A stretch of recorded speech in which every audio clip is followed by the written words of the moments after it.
धनवंतेन चरणं दुरन्वाहिन रूपटुभे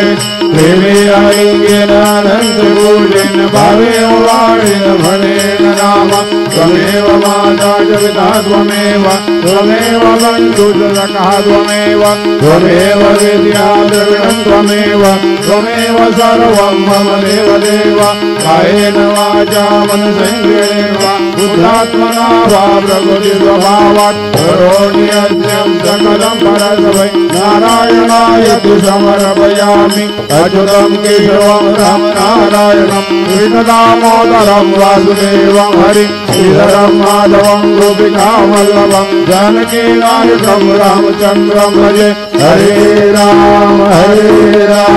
राम राम हरे हरे हरे कृष्ण कृष्ण कृष्ण हरे हरे श्री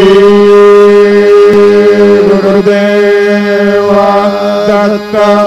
अनंतातुलाते कसे रे स्तवावे अनंतातुलाते कसे रे नमावे अनंता मुखाचा शिणे शेषगाता